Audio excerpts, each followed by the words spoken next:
कहानी। उसकी नीयत में खोट थी। सैली आज मायके जा रही थी, वहीं उसकी जेठानी का भी मायका था।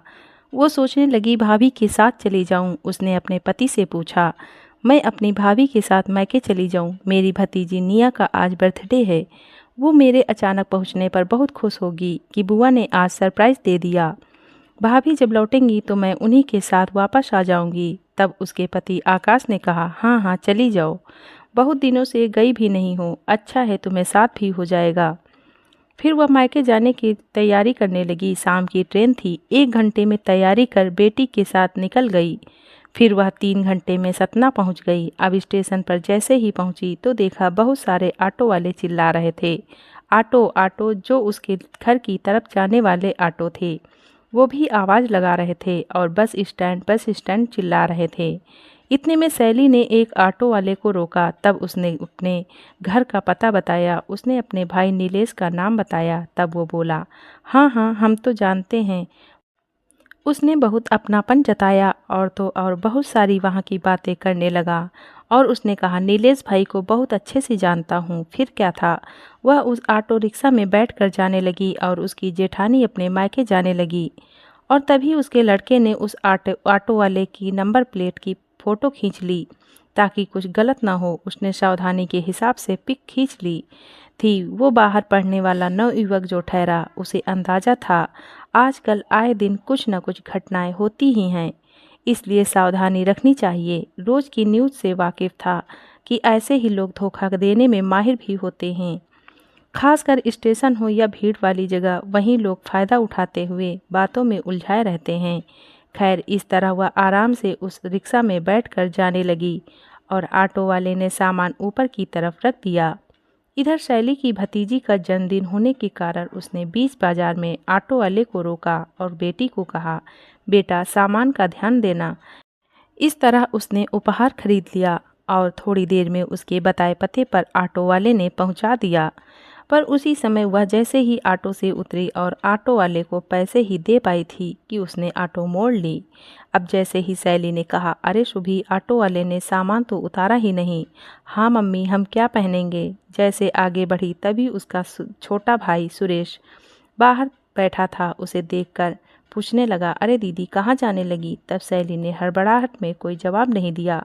फिर उसके छोटे भाई भी चिंता हुई और वह पीछे पीछे गाड़ी लेकर उसके पीछे आया। तब उसने बताया कि ऑटो वाले ने बैग नहीं उतारा, चलो उसका पीछा करो। तभी वह भाई के साथ गाड़ी से पीछा करने लगी, पर ऑटो वाला नहीं मिला। इधर सैली की मायके पहुंचने की खुशी छूमंतर हो चुकी थी। इधर बर्थडे पार्टी छोड़ छोटा भाई भी ऑटो वाले को ढूंढने लग गया और उसकी बेटी सुभी ने भी घर के अंदर जाकर पूरी बात बताई। तब पापा भी परेशान होने लगे। जब वह वापस लौटी, सब लोग पूछने लगे, दीदी ऑटो वाले को पैसा देने के पहले सामान क्यों नहीं उतारा? बस वो क्या कहती? वो कहने लगी उसी की गलती है कि उसने पहचान वाला समझकर भरोसा कर लिया और अच्छा समझकर धोखा खा गई। तब उसकी भाभी ने कहा, दीदी उसमें कोई कीमती सामान तो नहीं था? आपके बैग में क्या क्या रखा था? तब वह कहने लगी, उसमें पार्टी वेयर कपड़े, एक छोटा पर्स और ज्वेलरी किट भी था। यह सुनकर भाभी ने कहा, वो शायद इसी ताक में था। क्या आपने उसके सामने बैग खोला था? तब वह बोली, नहीं खोला तो नहीं था, पर बीच रास्ते में गिफ्ट खरीदने के लिए पहले सुबह से कहा था कि बैग का ध्यान रखना। तभी तो दीदी उसे लगा कि बैग में कीमती सामान होगा, इसलिए रफू चक्कर हो गया। उसकी तो रिपोर्ट करानी पड़ेगी। इतने में भैया ने कहा, उसका नाम क्या है, कुछ पता है? तब वह बोली, नहीं भैया, मैंने नहीं पूछा। फिर भैया ने कहा, यही तो तुमसे बहुत बड़ी गलती हो गई। उसने मौके का फ़ायदा उठा लिया। फिर पापा ने कहा, जब ऑटो मुड़ी होगी तो देखा होगा कि ऑटो किस तरफ गई है। तब सैली ने कहा, पापा हम लोग जब ऑटो रिक्शा से उतरे और बैग का याद आया, तब तक वो ऑटो वाला ऑटो बढ़ा चुका था, तो देख ही नहीं पाए कि किस तरफ ऑटो बढ़ा ली। हम लोग बस स्टैंड चारों मोड़ की ओर देख आए, पर वो ऑटो वाला नहीं दिखा। तब शैली के पापा को लगा कि नंबर प्लेट चेक करें। उन्होंने बाहर का कैमरा चालू किया तो कुछ समझ नहीं आया कि ऑटो कहाँ है। इस तरह नंबर प्लेट नहीं दिखाई दी क्योंकि रोड की तरफ की ऑटो दूर थी। इस तरह उसकी उम्मीद तो खत्म हो गई। फिर सब लोग ढांढस बंधाते हुए कहने लगे, मिल जाएगा, चिंता न करो। तब वह बोली, मुझे लगा नीलेश भैया को जानता है। सब कहने लगे कि ईमानदार होगा तो बैग लौटा जाएगा, पर वह तो मौके की तलाश में था। सब फ़ोन पर पहुंचने की खैरियत शैली से पूछ रहे थे।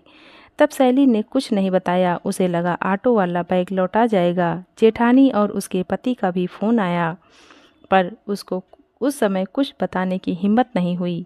वह घर में जन्मदिन की पार्टी का माहौल ख़राब नहीं करना चाहती थी, इसलिए वह सामान्य होने की कोशिश कर रही थी। सब मेहमान मायके में थे, जिसे पता चल रहा था, शैली तुम कितनी बड़ी लापरवाह हो कि अपने सामान का ही ख्याल नहीं रख पाई। उसे ही सब कसूरवार ठहरा रहे थे। शैली तुम कितनी बड़ी मूर्ख हो, तुम्हें पहले सामान उतारना था, फिर पैसे देती, पहले क्यों नहीं उतारा। अब वह भी कह रही थी, क्या करूं, जो नुकसान होना था वो तो हो गया। उसके पास पहनने वाले कपड़े नहीं थे। रात थी तो उसने भाभी की गाउन पहन ली। इस तरह उसने अपनी बेटी को भतीजी की नाइट ड्रेस पहना दी। रात में सोते समय सुबह उसकी बेटी रोने लगी। फिर थोड़ी देर बाद उसके पापा का फ़ोन आया तो बेटी ने अपने पापा को सब बता दिया। फिर क्या था, शैली को लापरवाह कहा, बेटी को समझाया, बेटा मम्मी के हैंडबैग में पैसे होंगे ही तो बाजार जाकर नई ड्रेस खरीद लेना। फिर क्या था, अगले दिन कपड़े खरीदे। फिर 2 दिन बाद लौटने वाली थी, तब उसकी जेठानी को बताया। तब उनके बेटे ने कहा, चाची आपने पहले क्यों नहीं बताया, उस ऑटो वाला का नेम प्लेट का नंबर तो मेरे मोबाइल पर है, उसकी रिपोर्ट करने में वह तुरंत मिल जाता। इन 2 दिनों तक आपको कितनी परेशानी हुई होगी। तब शैली ने कहा, किस मुंह से तुम्हें बताती, सब यहाँ मेरी गलती कह रहे हैं और तुम लोग भी मेरा मजाक बनाते।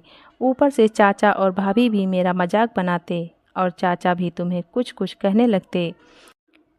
अब क्या था, फिर तो उस ऑटो वाले की नंबर प्लेट से सर्च करने पर उसके घर का एड्रेस और फ़ोन नंबर निकल आया।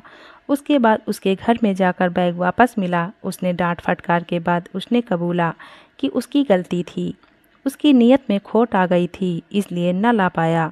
फिर शैली सामान वापस पाकर बहुत खुश हुई। उसे समझ आ गया कि कभी भी अनजान पर भरोसा नहीं करना चाहिए। उसे अपने सामान के साथ कपड़े और गहने और पैसे भी वापस मिले जो उस बैग में रखे थे। क्योंकि वह पकड़ गया, इस तरह धोखा खाने पर शैली को सबक मिल गया। दोस्तों, कभी कभी बाहर अनजान से हम थोड़ी देर में घुल मिल जाते हैं, पर ऐसा धोखा भी होता है। पैसे कपड़े न हो तो हाथ खाली हो जाते हैं। यदि रिलेटिव न हो तो हम अकेले पड़ जाते हैं। ऐसी परिस्थिति में पुलिस से मदद लेनी चाहिए और सावधानी भी रखना चाहिए, बहुत ज़रूरी होता है। साथ ही मदद सेंटर कॉल करके मदद लेनी चाहिए। धन्यवाद।